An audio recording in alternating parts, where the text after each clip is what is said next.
구독과 좋아요는 큰 힘이 됩니다. 친구들 안녕하세요. 동화책 읽어주는 아나운서 삼촌이에요. 이번 한 주도 씩씩하게 잘 지내줘서 정말 고마워요. 삼촌이 읽어주는 옛날 이야기 들으면서 재밌고 행복한 꿈 꾸기를 바랄게요. 잘 자요.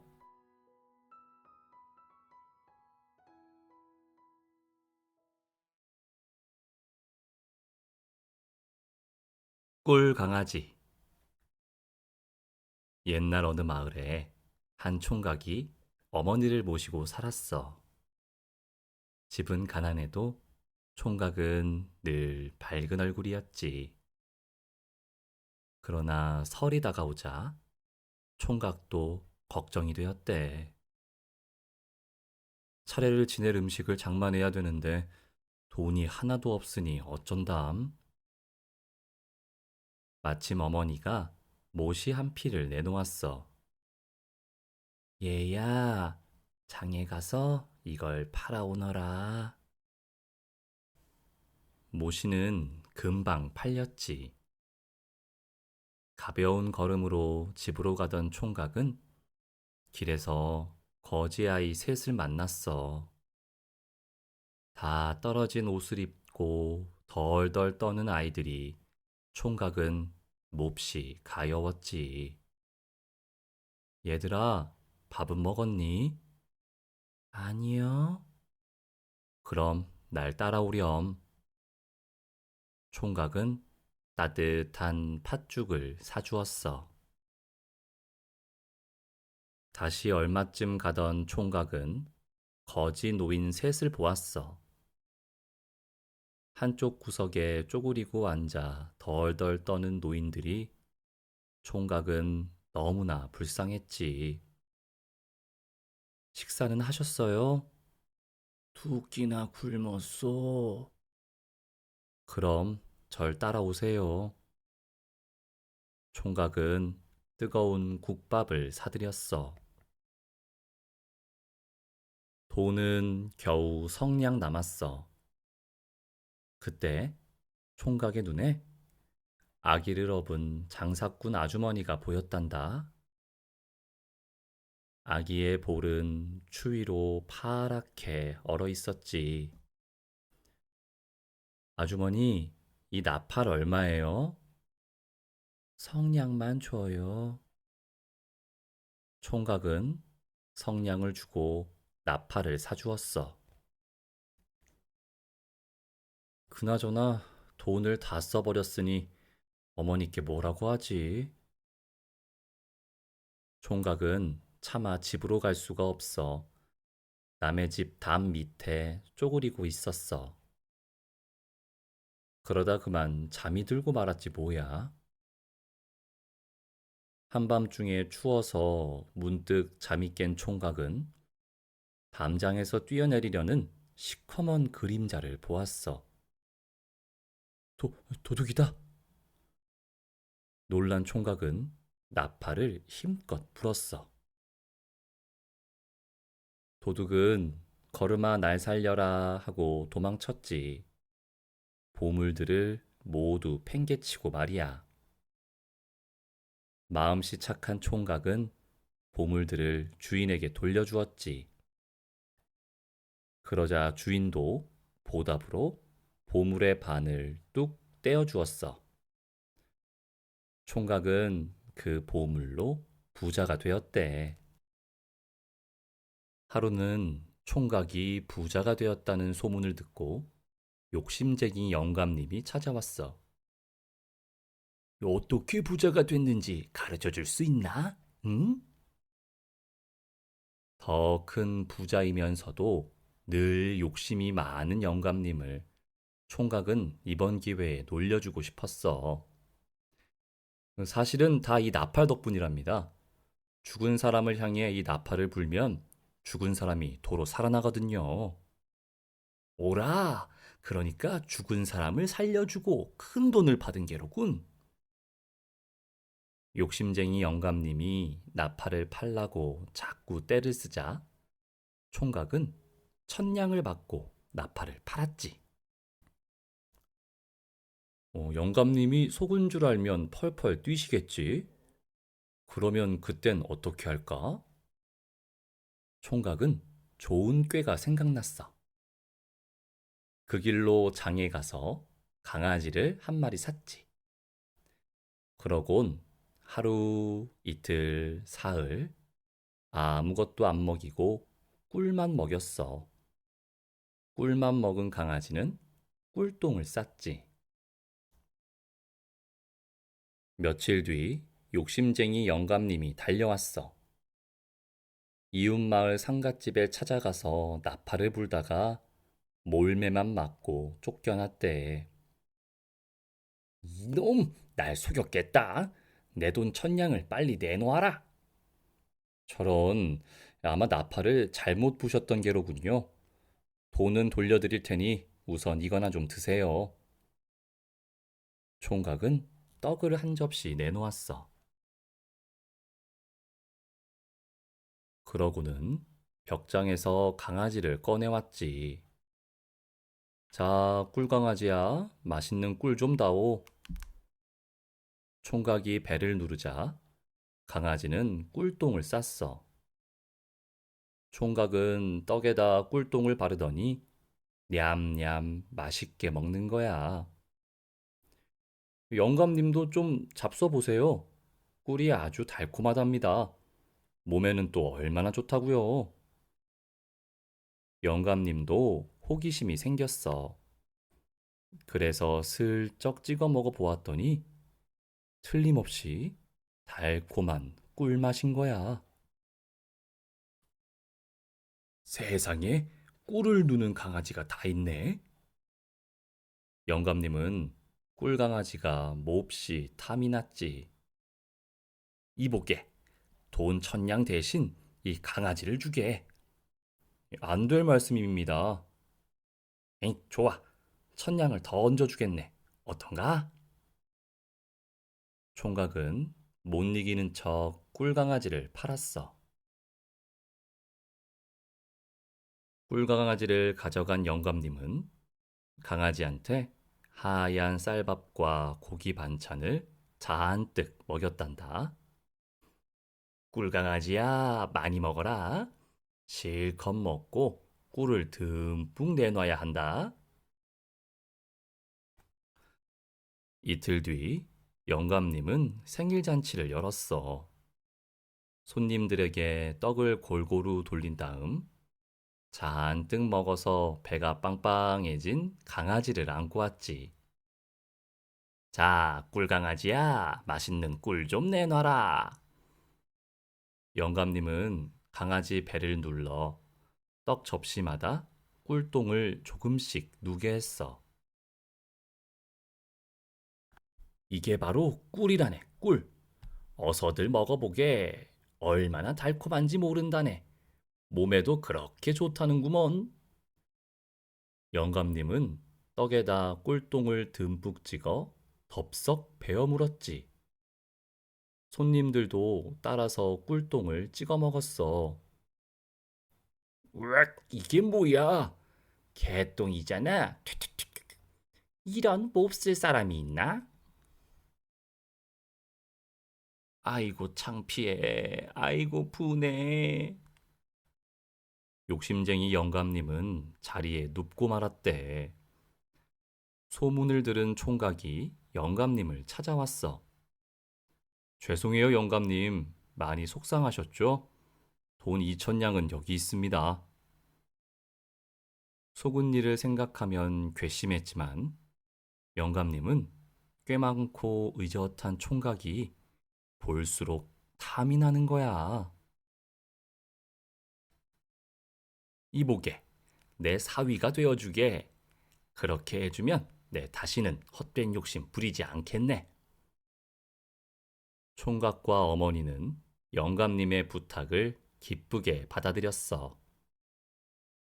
슬기롭고 의젓한 총각과 착하고 상냥한 처녀는 결혼하여 깨가 쏟아지게 잘 살았대. 물론 욕심쟁이 영감님도 더 이상 욕심을 부리지 않았단다. 주먹이 주먹만한 아이 이야기 들어봤니? 어디 한번 들어봐. 옛날 옛적, 갓날 갓적, 호랑이가 담배 피우고 까맣같이 말할 적에 산골에 사는 어떤 부부가 늙도록 아이를 못 낳았대. 남들은 다 예쁜 아이 낳아서 금이야 오기야 기르는데 우리 내외는 전생에 무슨 죄를 지었기에 환갑이 다 되도록 아이 하나 못 얻는담. 부처님께 빌어나 보자 하고 뒷산 절에 가서 밤낮으로 빌었어. 그랬더니 부처님이 도왔는지 정말로 사내 아이 하나를 낳았단다. 그런데 이 아이가 날 때부터 주먹만 하더니 나이가 들어도 크지 않고 늘 주먹만 해. 그래서 주먹이라고 불렀단다. 아버지 어머니는 주먹만한 주먹이가 여간 귀엽지 않아. 그래서 쥐면 다칠세라, 불면 날아갈세라 고이고이 키웠어. 집에서는 손바닥 위에 올려놓고 들여다보고 어디 갈 때면 주머니 속에 넣어 가지고 가고 그렇게 키웠어. 그러다가 하루는 아버지가 강가에 낚시를 하러 갔단 말이지. 주먹이를 주머니 속에 넣어 가지고 말이야. 낚시를 하면서 주머니 속에 들어있는 아들하고 이야기도 하고 그러면 안 심심하거든. 아버지가 낚시질 하는 동안 주먹이는 주머니 속에서 놀고 있었지. 그러다 보니 주머니 속이 갑갑하거든. 그래서 아버지 몰래 살짝 빠져나왔어. 나와 보니 세상이 참 넓더란다. 강물을 보면 바다 같고 풀밭에 있는 풀을 보면 까마득하게 높은 나무 같고 말이지. 그래서 이리 뛰고 저리 뛰면서 놀다 보니 자기도 모르게 풀밭으로 들어갔나 봐. 풀밭에서 돌아다니다가 그만 길을 잃어버렸어. 아버지, 아버지! 하고 불러도 목소리가 워낙 작아서 아버지 귀에 들리기나 하나. 아버지가 있는 쪽으로 간다는 게 다른 쪽으로 가네? 강가에서 자꾸만 멀어지는 거지. 그때 마침 황소 한 마리가 풀밭에서 풀을 뜯어먹고 있었거든. 풀을 뜯어먹느라고 부시럭부시럭 소리가 날 게 아니야. 그러니까 주먹이는 혹시 아버지가 날 찾아왔나 싶어서 소리 나는 쪽으로 자꾸 갔단 말이야. 주먹만 한 게 풀 속에 들어있으니 황소 눈에 보일 턱이 있나. 우지끈 뜯어먹으니까 주먹이가 풀에 쌓여서 황소 입으로 쏙 들어갔어. 꿀꺽 삼키니까 황소 뱃속으로 쪼르르 빨려 들어갔지. 황소 뱃속에 들어가 보니 널찍한 방 같은 데에 풀이 잔뜩 쌓였는데 사방이 캄캄하더래. 소리를 질러도 소용없고 펄쩍펄쩍 뛰어도 소용없으니까 에라 모르겠다. 잠이나 자자. 하고 누워 잤어. 누우니까 뱃속에 들어있는 풀이 폭신폭신해서 잘만 하더래. 실컷 자고 일어나 보니 아까 자던 곳이 아니더란 말이야. 더 좁고 어둡고 갑갑한 곳이야. 아이쿠, 여기가 어디지?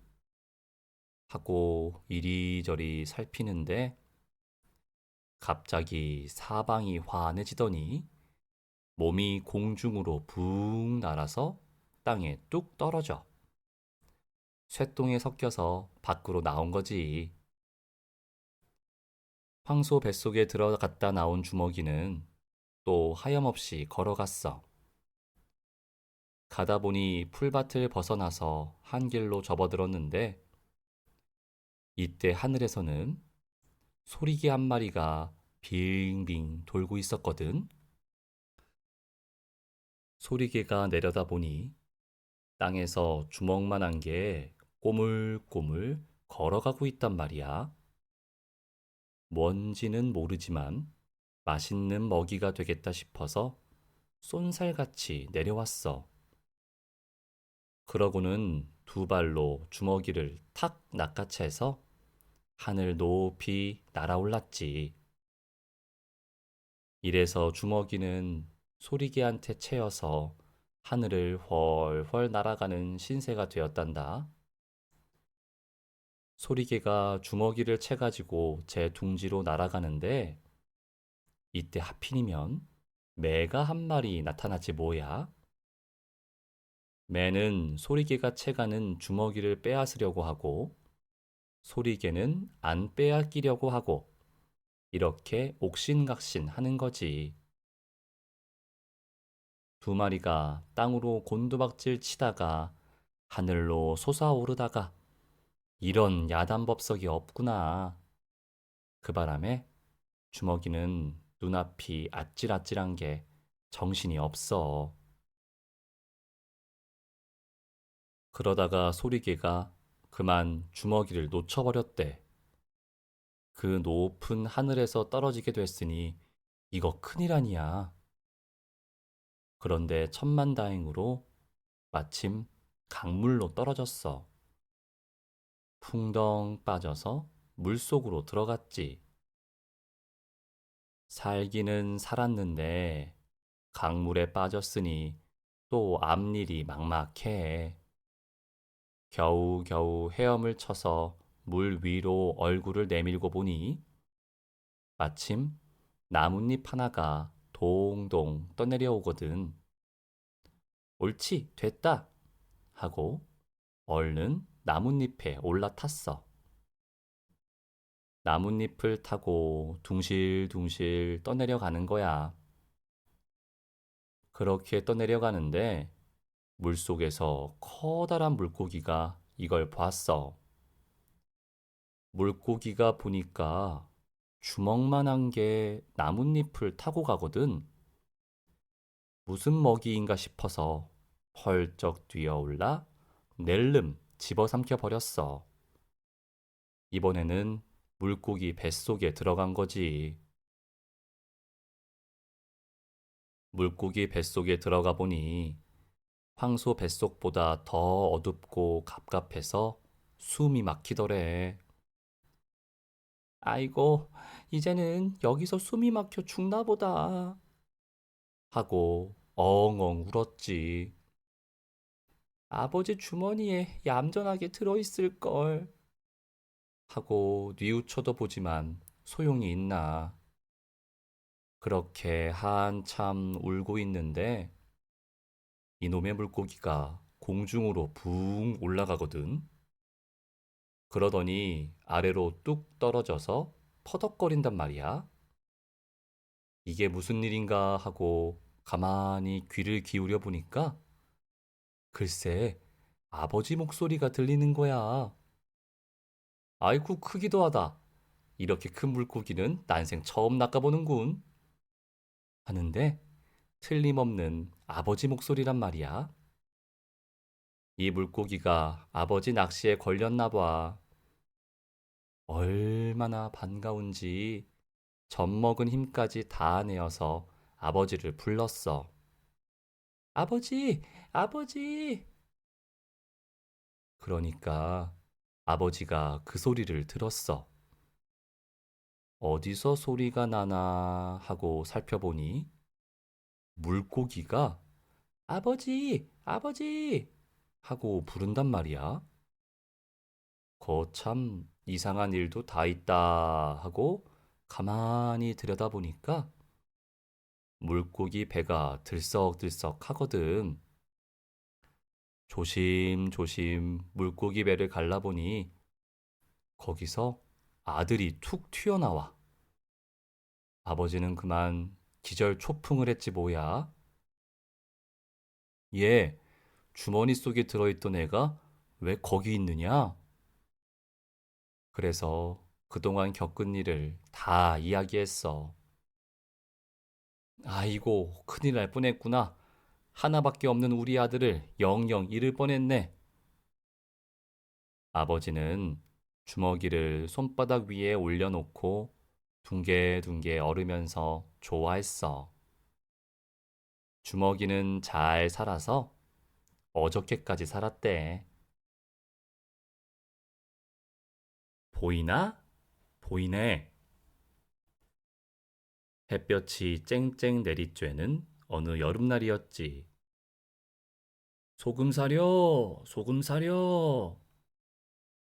소금 장수는 땀을 뻘뻘 흘리며 소금을 팔러 다녔어.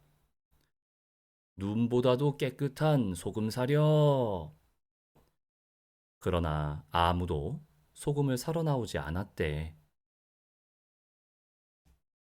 소금 장수는 마을에서 가장 잘 산다는 최부잣집을 찾아갔지. 부잣집이니 소금 쓸 일이 많을 거라고 생각했거든. 소금 사려, 소금 사려. 그런데 최부자는 아주 심술 맞은 사람이었어. 옛다 물벼락이다.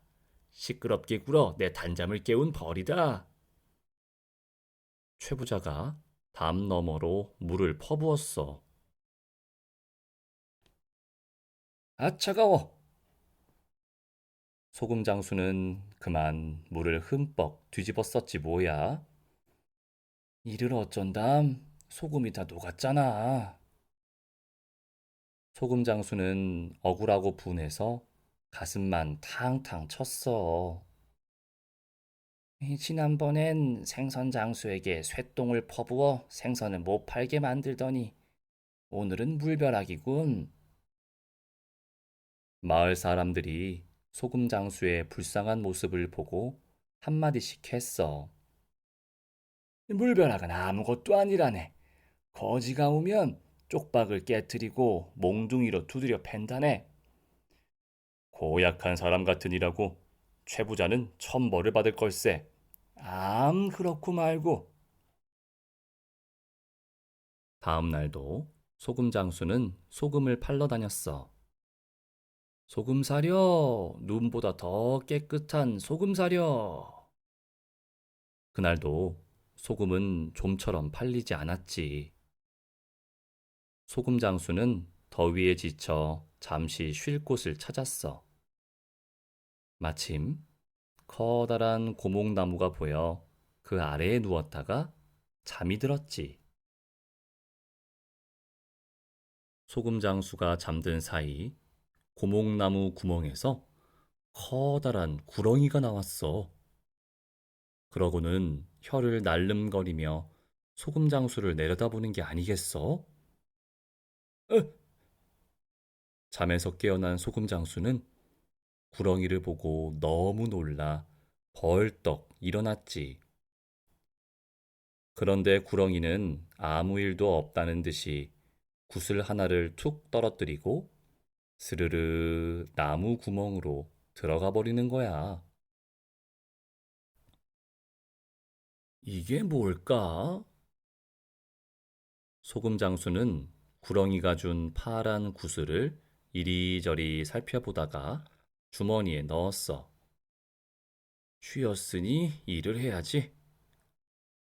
소금 장수는 또다시 소금을 팔러 다녔지. 소금 사려, 소금 사려. 소금 장수! 한 아주머니가 소금 장수를 부르며 집에서 뛰어나왔어. 그런데 아주머니는 바로 앞에 서 있는 소금 장수를 두고 두리번거리는 거야. 이상하다. 방금 소금 장수 소리가 났는데? 소금 장수는 아주머니 눈앞에서 손을 흔들어 보았지.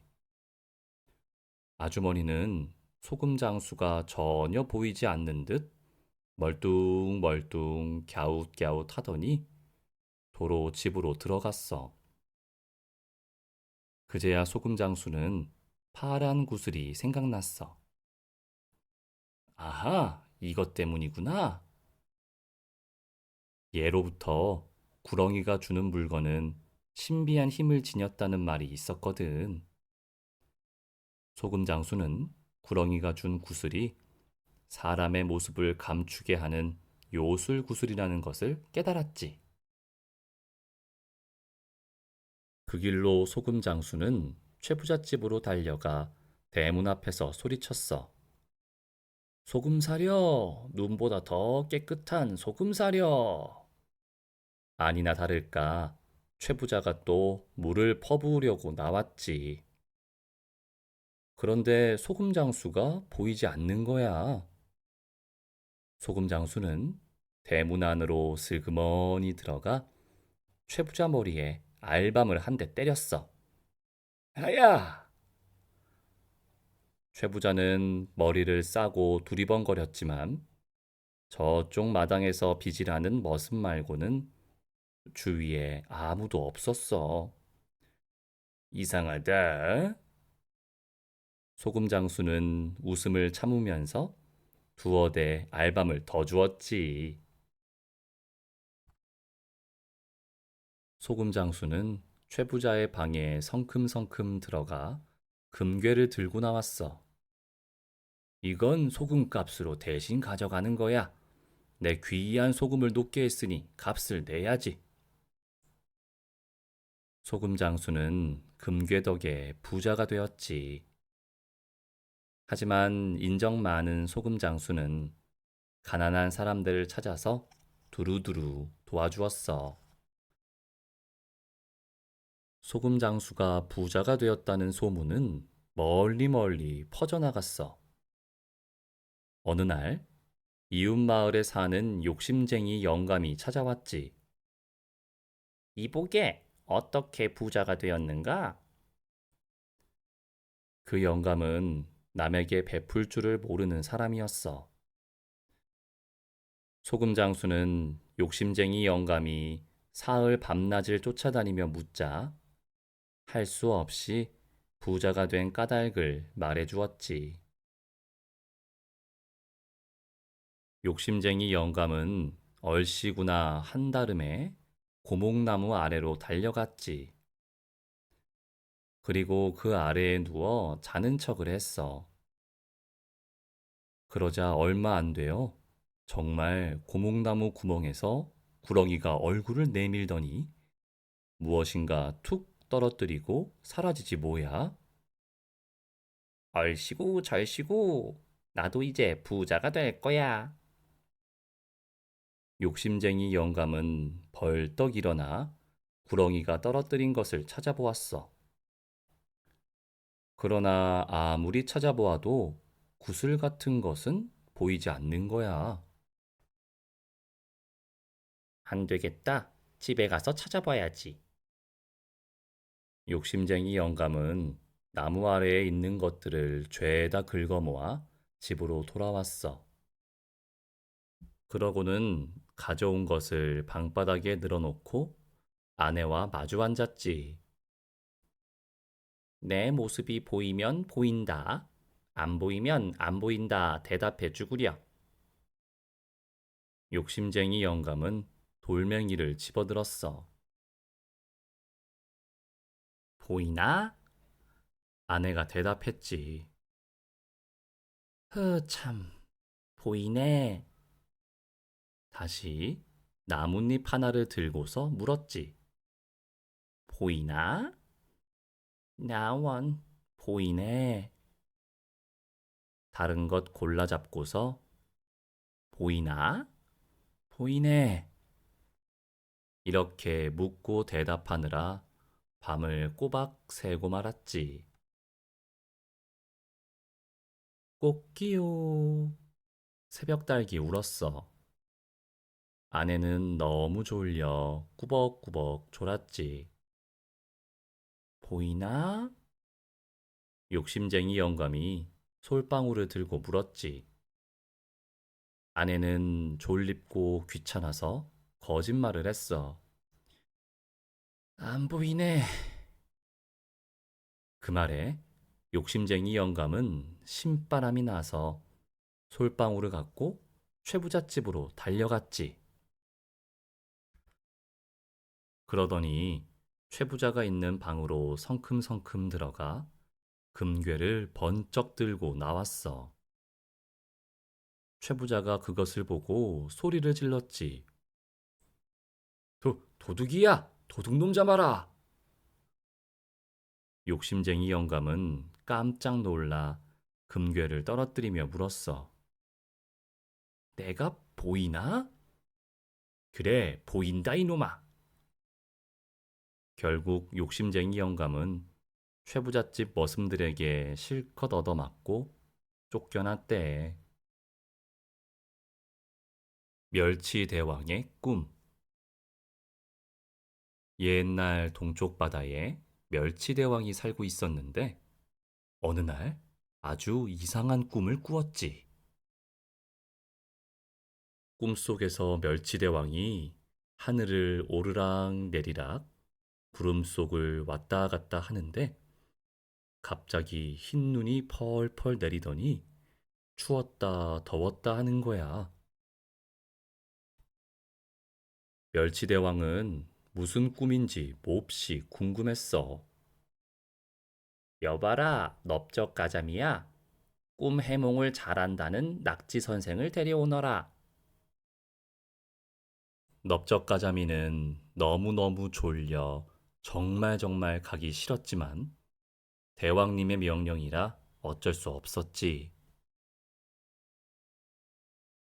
넓적가자미는 하루, 이틀, 사흘, 나흘, 그렁저렁 여러 날이 걸려 낙지 선생이 살고 있는 서쪽 바다에 도착했단다. 낙지 선생, 멸치대왕님이 이상한 꿈을 꾸었다고 낙지 선생을 데려오래요. 넓적가자미는 낙지 선생을 데리고 또다시 하루, 이틀, 사흘, 나흘, 그렁저렁 여러 날이 걸려 동쪽 바다로 돌아왔단다. 멸치대왕은 먹을 것을 잔뜩 준비하고 꼴뚜기, 메기, 병어, 갈치정승들을 불렀지. 그리고 낙지 선생을 반갑게 맞아들였어. 하지만 넓적가자미한테는 아는 척도 안 하고 먹을 것도 주지 않는 거야. 넓적가자미는 잔뜩 화가 나 토라져 버리고 말았지. 멸치대왕은 낙지 선생에게 이상한 꿈 이야기를 하기 시작했어. 하늘을 오르락 내리락 구름 속을 왔다 갔다 하는데 갑자기 흰 눈이 펄펄 내리더니 추웠다 더웠다 했던 그 꿈 이야기를 말이야. 넓적가자미도 몰래 엿듣고 있었지. 꿈 이야기가 끝나자 낙지 선생은 벌떡 일어나 절을 했어. 대왕마마, 용이 되실 꿈입니다. 용이 되어 하늘을 오르락 내리락 구름 속을 왔다 갔다 하는 거지요. 그리고 흰 눈이 펄펄 내리더니 추웠다 더웠다 했던 건 용이 되어 날씨를 마음대로 다스리게 되는 것입니다. 낙지 선생의 해몽에 멸치대왕은 기분이 좋아 덩실덩실 춤을 추었지. 뭐? 내가 용이 된다고? 정말 기분 좋은걸? 옆에 있던 정승들도 모두 축하해 주었지. 하지만 넓적가자미가 듣기에는 웃기는 말이었어. 그래서 불쑥 이런 말을 하고 말았지. 아이고, 멸치대왕님, 그게 아니에요. 그 꿈은 용이 되실 꿈이 아니라 큰 변을 당하게 될 아주 나쁜 꿈이라고요. 뭐라고? 내가 큰 변을 당하게 된다고? 내 놈이 뭘 안다고 그런 말을 해? 멸치대왕은 두 눈을 부릅뜨고 소리를 쳤지. 하지만 넓적가자미는 눈도 꿈쩍하지 않고 멸치대왕의 꿈을 해몽하기 시작했어. 하늘을 오르락 내리락 한 것은 낚싯대에 걸린 거고요. 구름은 모락모락 숯불 연기라고요. 또 흰눈은 소금이고요. 추웠다 더웠다 했던 것은 잘 익으라고 뒤집었다 엎었다 하는 거예요. 어때요? 이만하면 꼭 들어맞죠? 넓적가자미의 말에 멸치대왕은 뺨이 움찔움찔, 얼굴이 불그락 푸르락 했어. 용이 된다는 말을 듣고 좋아하던 판이었는데 넓적가자미의 엉뚱한 해몽에 기가 막혀 아무 말도 할 수 없었지. 그러더니 화가 난 멸치대왕이 철썩 넓적가자미의 뺨을 때렸는데 글쎄 어찌나 세게 때렸는지 넓적가자미의 눈이 한쪽으로 찍 몰려가 붙어버리고 말았던 거야. 그 모양을 보고 있던 꼴뚜기는 자기도 뺨을 맞을까봐 덜컥 겁이 났어. 그래서 냉큼 눈을 떼어 엉덩이에 찰싹 붙여버렸지. 매기는 기가 막혀 너무 크게 웃다가 입이 쫙 찢어져 버렸어. 병원은 자기도 입이 찢어질까봐 입을 꽉 움켜쥐고 웃다가 그만 입이 뾰족해지고 말았어. 갈치는 이 모습을 구경하러 온 물고기들에게 밟혀 몸이 납작해지고 말았다는구나. 남의 복 빌리기. 옛날에 한 나무꾼이 살았어. 그런데 이 사람 살림이 너무 가난해. 나무를 한 짐 해다가 부를 때도 빈솥에 불을 떼는 거지. 밥을 지으려니 쌀이 있어. 죽을 수려니 쌀이 있어. 양식이 없으니 그냥 빈솥에다 불을 뗀단 말이야. 이렇게 살다 보니 굽는데 아주 이골이 났어. 그렇지만 달리 뾰족한 수도 없단 말이야. 나무꾼이 하는 일이라는 게 나무찜 져다 나르는 일밖에 더 있어? 그래서 에라, 부잣집에서는 곡식 가만히 쌓아놓고 살지만 나는 나무단이나 잔뜩 쌓아놓고 살란다. 하고서 나무를 아주 많이 해다가 산더미처럼 쌓아놨어. 그런데 하룻밤 자고 나니까 그 많던 나무가 다 없어지고 딱 석집만 남아있네. 아이고, 어떤 도둑이 나무를 다 훔쳐갔나. 훔쳐가려면 부잣집에서 썩어 빠지는 나무를 훔쳐가지. 요렇게 지질이 가난하게 사는 집 나무를 훔쳐가? 에이, 오늘은 더 많이 해다 놔야겠다. 하고서 나무를 더 많이 해다가 잔뜩 쌓아놨거든. 그런데 하룻밤 자고 나니 또 나무가 없어져. 딱 석집만 남고 말이야. 그다음부터 아무리 나무를 많이 해다 쌓아놔도 자고 일어나면 딱 석짐뿐이야. 참 이상한 일도 다 있지. 그래서 도대체 누가 나무를 훔쳐가는지 알아나 봐야겠다고 하루는 밤에 나뭇가리 속에 들어가서 숨어 있었어. 잠도 안 자고 숨어서 지켜보고 있었단 말이야. 그랬더니 밤이 이슥한데 하늘에서 무슨 줄 같은 게 꿀렁꿀렁 내려와. 내려오더니 줄이 저 혼자 스르르 슬슬 나무단을 묶어. 그러더니 나무단이 통째로 움찔움찔 움직이거든.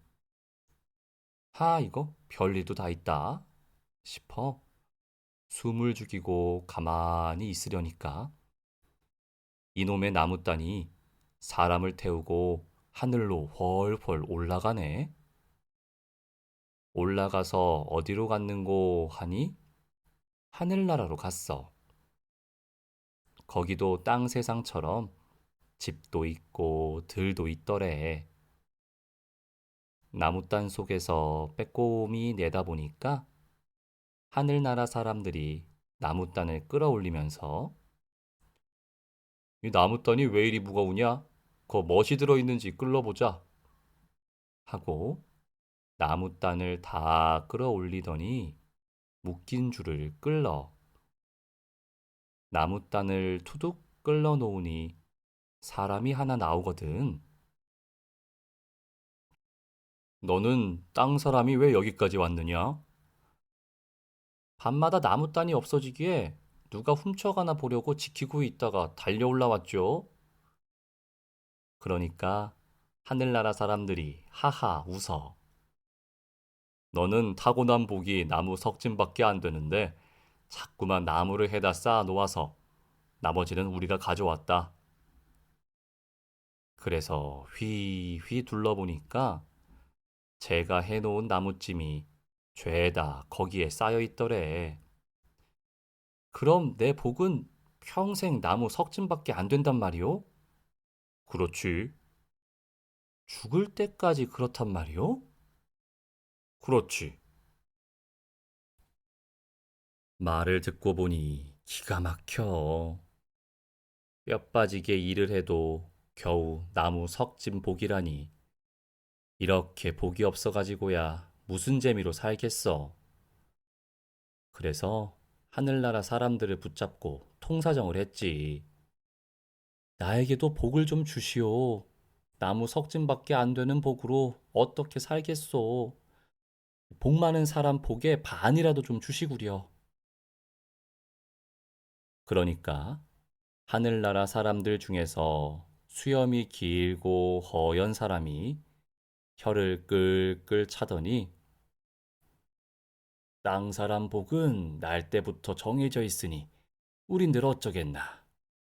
하지만 아직 태어나지 않은 사람 복이 있으니 그걸 좀 빌려가도록 하게나. 이 복은 차복이라는 사람 것이니 그 사람이 태어나면 꼭 돌려주어야 하네. 하더래. 그래서 차복이 복을 빌려가지고 땅으로 내려왔지. 그리고 힘을 내어 전보다 더 부지런히 일을 했어. 이제는 나무를 암만 많이 해다 쌓아놓아도 없어지지 않으니까 그걸 팔아 논도 사고 밭도 샀지. 밤을 낮삼아 밭 갈고 씨 뿌리고 김 메고 거름 주고 하니까 농사도 잘 되어서 금세 부자가 되었단 말이야. 고래등 같은 기와집도 짓고 아주 잘 살지. 그런데 하루는 비가 억수같이 쏟아지는데 웬 거지 내외가 집 앞을 지나가거든. 거지가 우산이 있어 뭐가 있어. 그냥 비를 홈빡 뒤집어 쓰고 내닫는 거지.